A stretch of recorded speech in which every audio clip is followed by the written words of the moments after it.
But you called a couple of women who lost their husbands after September 11th. There were really a lot of musicians in the area who banded together to do some things after the 11th, and so we all kind of worked as a unit here in town. Town has a good community of very supportive musicians who come out when it's necessary, and so there were a bunch of things we did then that we hope were helpful. Some of the lyrics, Bruce, of these songs, they're very intense, and I'm wondering, are you worried about the impact that they'll have on some of the people who lost loved ones? I mean, what are you trying to sort of do for them in a way? Yeah. When I write as thoughtfully as I can about it, you know, you're right with the interests of, try to write as truthfully as you can about it, and with the idea that it brings about a certain, I suppose, you know, it's the old, you know, music is medicine in some fashion. I mean, it's always been my medicine, and so when I go to it, whether it's Rosalita or something else, you know, that's kind of the approach that I take, and I hope that's the purpose. One of the purposes it fulfills for my fans. You're on the cover of Time magazine this week, and the writer said one of your greatest gifts is empathy, which I thought was such a great compliment to you. I always thought personally it was my good looks. I thought that was, well, maybe Patty thinks that. It was my ace in the hole, I thought, even at this late date. But I don't know, you know, that's just part of the writer's toolbox, you know. Yeah. You got to have that. So. Patty, what has it been like for you to record this album? It was a very emotional. It was not much truth. She had to do everything. The kids, the let record. her talk, Bruce.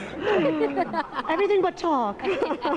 No, was it a special experience for you? It was wonderful. The music is just so emotional, and it came together very quickly, which was nice. So you just went down, it'd be a brand new tune waiting for you to work on.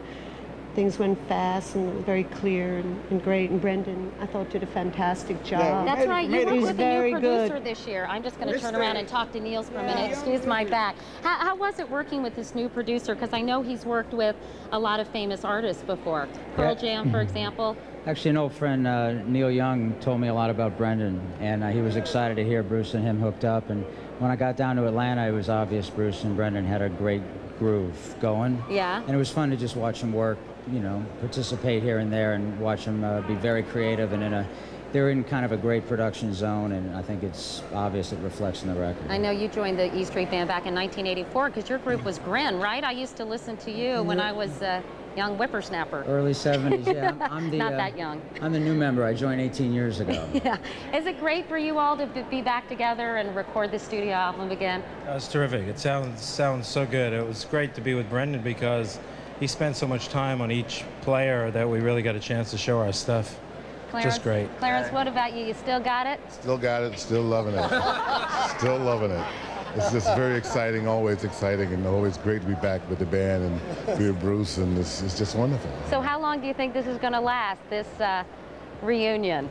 The reunion? Yeah. I hope it just continues as long as it possibly can. Have you talked to Bruce about cutting another album together after this? Oh, I think, I haven't talked to him yet. That conversation's coming, I think. Yeah, let me go over here. Hi, you guys, how are you? Hi, Max, nice to see you. So tell me what it feels like for you, Max. I mean, obviously you've been doing Conan, you've got a whole nother gig, and now you've been reunited with all these guys. It must be a lot of fun. Oh, it's a great time. You know, we're all having a great time, but we've always had a great time. So we just continue to do the same. Yeah, but it must bring back all sorts of special memories to be here recording again. Memories and a lot of stories. And we love telling those stories over and over again. And what about you? It's Steve? terrible. Horrible. You were in, Terrible. you're out, you're in. These conditions, I can't take it. Now we got to talk to the newest member, of course. Susie, you're the newest member of the Eastern Band. How are these boys treating you? With great support and respect. They're Patty, great. is it nice to have another chick on board?